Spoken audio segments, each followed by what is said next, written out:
इतना रैंक आ रहा है, क्या मुझे एडमिशन।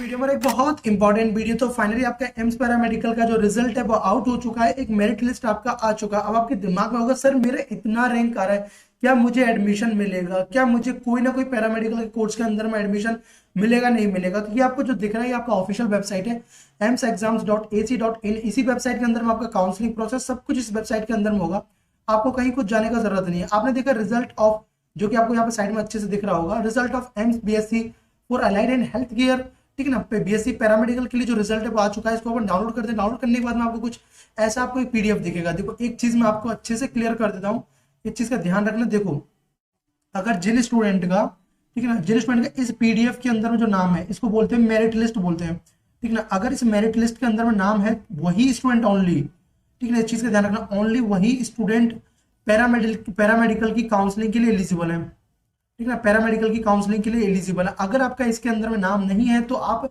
आगे पैरामेडिकल काउंसलिंग के लिए एलिजिबल नहीं रहोगे, ठीक है ना। The seat allocation will be done in the online mode में आपका सीट अलोकेशन होगा, ठीक है। तो ये देखो all provisionally qualified candidate who have appeared in entrance examination, जो एंट्रेंस एग्जामिनेशन में अपीयर हुआ, आप देखे थे मैंने जब लास्ट वीडियो बनाया था उसमें स्टूडेंट लिख रहे थे नहीं सर इतना तो कट ऑफ नहीं जाता है, इतने कम में मिल जाता। भाई लास्ट ईयर का सिनेरियो डिफरेंट था, इस बार का अभी देखना मैं आपको दिखाऊंगा कितने लोग क्वालिफाई हुए थे, मैं लास्ट ईयर का भी आपको दिखा दूंगा, ठीक है। ये आपका था। अगर आपका इसके अंदर में आपको क्या करना है, जस्ट सर्च करके अपना रोल नंबर सर्च कर लेना है, ये आपका रिजल्ट है, ये समझो यही आपका क्या है रिजल्ट है। अगर इसके अंदर में आपका नाम है तो आप आगे पैरामेडिकल की काउंसलिंग के लिए एलिजिबल हो, ठीक है ना किसी पैरामेडिकल के कोर्स के अंदर में एडमिशन लेने के लिए। अगर इसके अंदर में नाम नहीं है तो आप एलिजिबल नहीं हो। और एक चीज और मोस्ट इंपॉर्टेंट आपके दिमाग में आएगा कि सर और मेरिट लिस्ट आएगा क्या, कि ऐसे first merit list second merit list, नहीं, यही एकमात्र मेरिट लिस्ट है, यही आएगा, इसके अलावा कोई मेरिट लिस्ट नहीं आएगा। दूसरा डाउट कि सर ओपन राउंड के अंदर में अगर हमको पार्टिसिपेट करना है तो अगर इस मेरिट लिस्ट के अंदर में नाम नहीं है तो क्या हम एलिजिबल है, तुम एलिजिबल नहीं हो भाई। अगर आपका इस मेरिट लिस्ट के अंदर में नाम है तभी आप ओपन राउंड के अंदर में एलिजिबल हो। देखो अब मैं आपको दिखा दूँ कितना स्टूडेंट को क्वालिफाई किया, मैं आपको लास्ट में ले जाके दिखा देता हूँ, ठीक है ना। देखो फिर आपको आगे क्या करना वो मैं आपको बताऊंगा। ये देखो जनरल के अंदर में, अब देखो इसका मतलब ये नहीं है आप यहाँ इसको समझ लो कि कट ऑफ रैंक के अंदर में आपको पता आपका एम्स पैरामेडिकल के अंदर में 680 सीट्स है, जो कि लास्ट ईयर के डाटा के अकॉर्डिंग 680 सीट्स है टोटल पैरामेडिकल में एडमिशन लेने के लिए, पैरामेडिकल के जो डिफरेंट डिफरेंट कोर्सेज है उनमें एडमिशन लेने के लिए। अब देखो ये इसका मतलब है अगर इस कट ऑफ की रेंज में अगर आपका नाम आया है तो आप काउंसलिंग के लिए एलिजिबल हो, ठीक है ना, काउंसलिंग के लिए एलिजिबल। इसका मतलब ये नहीं कि आपको सीट मिल जाएगा, अब कितना कट ऑफ रैंक तक आपको सीट मिल सकता है, लास्ट ईयर में क्या मिला वो मैं आपको बताने वाला हूँ। एक चीज और देखो, आपका कितना भी मार्क्स हो आप काउंसलिंग में जरूर पार्टिसिपेट करना, क्योंकि काउंसलिंग में कोई पैसा नहीं लगता यार। आपको क्या करना, फिलिंग चॉइस फिलिंग वगैरह कर देना, उसको बताने के लिए मैं हूँ, आपको कुछ नहीं करना, इस चैनल को सब्सक्राइब करके बने रहना है। कैसे चॉइस फिलिंग करनी, कैसे क्या करना वो मैं आपको हर एक वीडियो आपको बता दूंगा। जैसे मैं आपको बताया था 18 या 19 को रिजल्ट आएगा, तो 18 को देखो आपको शाम के टाइम पे आ गया था, जो कि मैंने एटी के अकेडमी के टेलीग्राम चैनल पे आपको बता दिया था।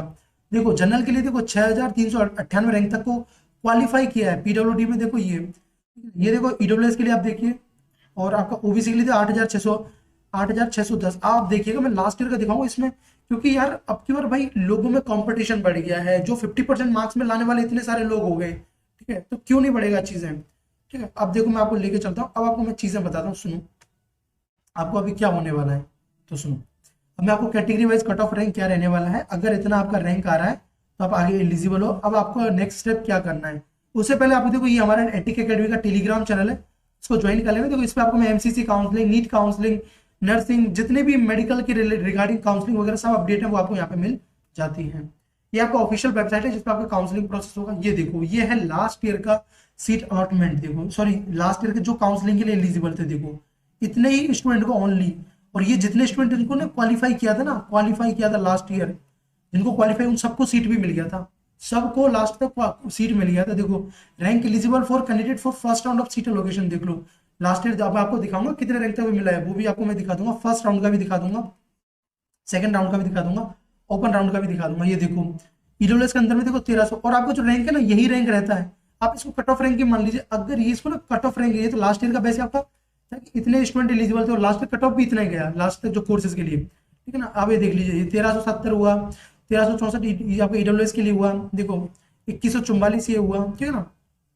और ये देखो 3251, ये जितने स्टूडेंट क्वालिफाई हुए लास्ट टाइम उनको एडमिशन मिल गया था, ठीक है। ये ऐसा सिनेरियो था। ये आपका रिजल्ट का आपने देख लिया। एक चीज और सुनो, अभी आपको क्या करना है नेक्स्ट स्टेप में, अभी आपको क्या करना है वो मैं आपको दिखा देता हूँ। अगर मैं यहाँ पे ऐड करके लाया हूँ तो ये देखो, अब बहुत ज्यादा जरूरी है कट ऑफ से पहले भी कि भाई देखो, अगर आपने देखो, अगर आपका मेरिट लिस्ट के अंदर में नाम है, ठीक है, मेरिट लिस्ट के अंदर में नाम है और आप बिलोंग करते हो किसी ओबीसी एनसीएल से और ईडब्ल्यूएस कैटेगरी से, भाई भाई भाई भाई सुनो, सुनो मेरे भाई, आपको ना ये डॉक्यूमेंट्स अपलोड करना है पोर्टल पे। आप बोलोगे कि सर ये कब का होना चाहिए, तो सुनो, 1 अप्रैल से लेके और 1 अप्रैल 2025 से लेके 15 मई 2025 के बीच का होना चाहिए। अब इसके बीच का नहीं तो क्या करोगे कि सर इसके लिए हम आवाज उठाएंगे, देखो यार ठीक है, आप आवाज उठाओगे, ट्वीट करोगे, भाई कुछ नहीं होगा यार, वो करने से कुछ नहीं होगा। जो उन्होंने ये सेट कर रखा है वही होगा, जो उन्होंने दे रखा है इनको ही वो एक्सेप्ट करेंगे, ठीक है ना। अब बोलोगे सर पैरामेडिकल एग्जाम तो बहुत लंबा, मतलब आगे खिंच गया, देखो 680 सीट्स है आपका, देख लो 680 पैरामेडिकल के अंदर में जो कि सीट्स है। अब ये सीट्स थोड़ा बढ़ भी सकता है, वो आपको जब आपका काउंसलिंग स्टार्ट होगा तब आपको पता लगेगा। देखो एनी, ठीक है ना, amendment in the seat position shall be made before the declaration of the result, ठीक है ना। तो ये आपको पता लग गया। तो अब आपको क्या करना है, डॉक्यूमेंट्स को अपलोड करना है, इसका मैं आपको दिखा देगा, फिर मैं आपको कट ऑफ बताऊंगा। सुनो देखो, अब बोलोगे कि सर मेरे पास तो वैलिड सर्टिफिकेट नहीं है, मैं तो ओबीसी एनसीएल का था, वैलिड नहीं है, तो मेरा क्या होगा अभी, तो सुनो उसका भी मैं आपको बताने वाला हूँ। देखो अगर ओबीसी एनसीएल के, देखो ये देखो 1 अप्रैल से लेकर 15 मई के बोथ डेटों को इंक्लूड करके आपके पास में होना चाहिए। If candidate provided the uploaded valid certificate, ठीक है ना, इस डेट के बीच का, ठीक है, तो उसको वैलिड कंसिडर किया जाएगा। अब जो जिन्होंने वैलिड सर्टिफिकेट नहीं प्रोवाइड किया तो उसको जर्नल की तरह ट्रीट किया जाएगा। ऐसा नहीं कि काउंसलिंग से रिजेक्ट हो जाओगे, बाहर हो जाओगे, ऐसा ऐसा कुछ नहीं होता है। तो आपको कब तक ये अपलोड करना है ये देख लो टाइम भाई, 23, देखो 23, ये देखो 23 जुलाई के शाम के 5 बजे तक आपको अपलोड कर देना है। उसके बाद में आपकी चीजें स्टार्ट होंगी कि आपको लाइक आपका रिजेक्ट हुआ है, एक्सेप्ट हुआ, वो आपको सब पता चल जाएगा पोर्टल के थ्रू। तो ये मैंने आपको बताया, ठीक है ना। आपको पता है कि जो काउंसलिंग प्रोसेस है, अब मैं आपको लास्ट ईयर का दिखा देता हूँ। उससे पहले मैं आपको कुछ चीजें दिखाऊं। हाँ देखो, जो आपका एम्स पैरामेडिकल का काउंसलिंग है, देखो एम्स पैरामेडिकल काउंसलिंग बहुत आसान है यार, इतनी आसानी से तुम भी कर लोगे, ठीक है ना। मैं आपको बता रहा हूँ, जैसे कि देखो बहुत आसान है एम्स पैरामेडिकल काउंसलिंग। इसमें दिक्कत क्या होता है कि चॉइस फिलिंग में कैसे करना है, तो उसके लिए मैं आपको हूँ। एम्स पैरामेडिकल की जो काउंसलिंग आपकी 3 राउंड के अंदर में होती है। पहला होता है फर्स्ट राउंड होता है, ठीक है ना। ऐसा चॉइस फिलिंग करना है कि भाई फर्स्ट राउंड और सेकंड राउंड के अंदर में एडमिशन मिल जाए, क्योंकि भाई जो आपका ओपन राउंड होता है, जिसको मॉपअप राउंड भी बोलते हैं, तीसरा होता है ओपन राउंड, ठीक है ना, इसको बोलते हैं फाइनल राउंड, ठीक है ना, इसको बोलते हैं मॉपअप राउंड।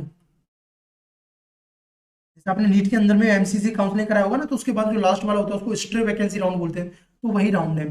तो देखो फर्स्ट राउंड और सेकंड राउंड के लिए बार बार चॉइस फिलिंग नहीं, एक ही बार चॉइस फिलिंग करना, और ऐसे चॉइस फिलिंग करना है कि आपको पहले या सेकंड राउंड में अंदर में एडमिशन मिल जाए, ठीक है। तो इस चीज का ध्यान रखना, चॉइस फिलिंग बहुत ध्यान से करना है, ठीक है ना। अगर ठीक से चॉइस फिलिंग करते तो आपको कोई ना कोई पैरामेडिकल का कोर्स मिल जाएगा, ठीक है ना, कोई ना कोई पैरामेडिकल का कोर्स मिल जाएगा। तो फर्स्ट राउंड हुआ, सेकंड राउंड हुआ एंड थर्ड राउंड। अब इनका कट ऑफ मैं आपको बता देता हूँ, देखो सुनो, कट ऑफ सुन लो। ये देखो लास्ट ईयर का था, ये देखो फर्स्ट राउंड के अंदर में, ये देखो 709 रैंक पर, जिसका 709 रैंक था उसको फर्स्ट राउंड के अंदर में यूआर कैटेगरी में एडमिशन मिला है।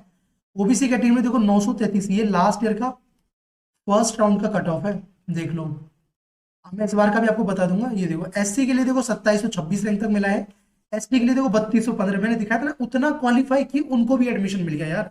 ये देखो ईडब्ल्यूएस के अंदर में देखो 1356, तो इसलिए मैं बोला था लास्ट ईयर का सिनेरियो अलग था यार। इस बार का आप देखोगे ना, देखो मैं शायद लेके आया हूँ, मैं वो दिखा देता हूँ।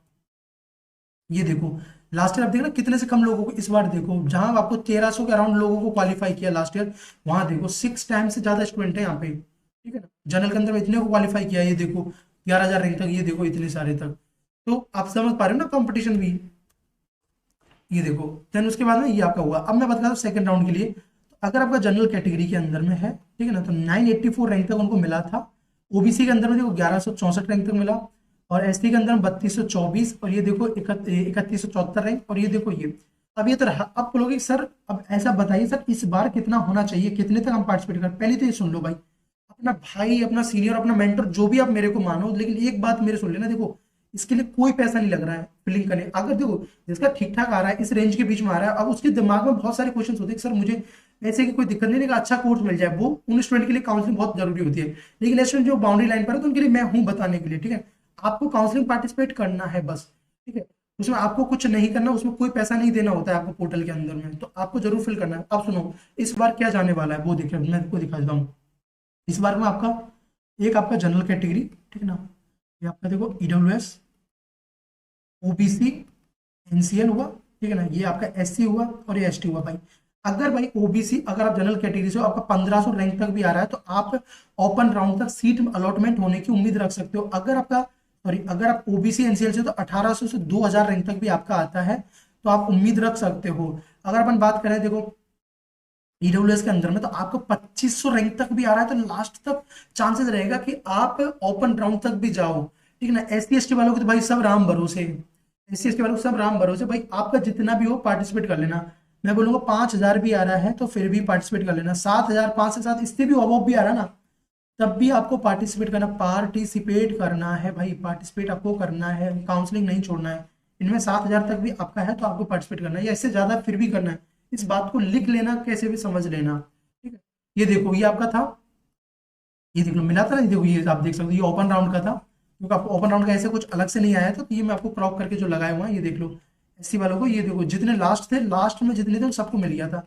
ये देखो बीएससी इन रेडियो थेरेपी, ठीक है ना, ये देखो मेडिकल लेबोरेटरी टेक्नोलॉजी एमएलटी हुआ, ठीक है, लैब टेक्नोलॉजी हुआ, ठीक है ना, ये हुआ। तो ये जितने भी सारे आपको मिल गए हैं, तो आई होप आपको ये समझ आया होगा। अब ऐसे स्टूडेंट के जिनको कि सर काउंसलिंग के बारे में आइडिया नहीं है, कौन कौन से कॉलेजेस पुट करना हमको एम्स पैरामेडिकल के अंदर में, और हमारी जो कंप्लीट काउंसलिंग प्रोसेस आप करके देते हो, तो ये हमारा आप काउंसलिंग ज्वाइन कर सकते हो। ये कंपलसरी नहीं है, जिस स्टूडेंट को प्रॉब्लम होता है, नहीं आइडिया है, फर्स्ट टाइम आए हैं, ठीक है, तो वो ज्वाइन कर सकते हैं, जिसका कि 899 इसका फी है, जिसके अंदर वो complete counselling process, first round, second round, open round तक मैं आपको गाइड भी करूंगा, आपको काउंसलिंग प्रोसेस भी आपको करके दिया जाएगा। उसको ज्वाइन करने के लिए आपको ये स्कैनर को आपको स्कैन करना है, देन आपको पे करना है। जब तक आपको एडमिशन नहीं मिलेगा तब तक मैं आप लोगों के साथ रहूंगा, मैं पूरा कोशिश करूंगा कि आपको किसी न किसी एम्स पैरामेडिकल कोर्स के अंदर में एडमिशन दिला पाऊं। फर्स्ट राउंड में प्रोसेस अपना पूरी रहेगी कि फर्स्ट एंड सेकंड राउंड के अंदर में ऐसा चॉइस फिलिंग करें कि जिससे कि आपके मैक्सिमम चांसेस रहें। तो चलो इस वीडियो में इतना ही, इसको स्कैन करके आपको पे करना है, और आपको जो कॉन्टैक्ट नंबर है आपको यहाँ पे आपको व्हाट्सएप पे कॉन्टैक्ट करना है, बाकी लिंक आपको डिस्क्रिप्शन बॉक्स में मिल जाएगी, जिससे आप मेरे डायरेक्टली व्हाट्सएप पे आप मेरे को जा सकते हो। ये मेरा नंबर है, इस पर आप जाके मुझे व्हाट्सएप कर सकते हो, मैं कोशिश करूंगा आपको ऐड करने का। तो चलो इस वीडियो में इतना ही, so thanks for watching, bye bye, take care. And आपका जो भी डाउट हो आप मेरे से कमेंट सेक्शन में पूछ सकते हो, मैं पूरा कोशिश करूंगा आपको रिप्लाई करने का। और एक चीज देखो, अब इसमें कौन कौन से डॉक्यूमेंट चाहिए, आगे क्या चीजें रहने वाली हैं, सीट मैट्रिक्स, सबके ऊपर मैं आपको आगे वीडियो बनाने वाला हूं। तो आपकी जो एम्स पैरामेडिकल की जो काउंसलिंग है वो बहुत आसान हो जाएगी, बस आप अगर ध्यान से वीडियो देखते हो तो। चलो इस वीडियो में इतना ही, so thanks for watching, bye bye, take care, keep smiling and stay connected with the Attic academy. Thank you so much.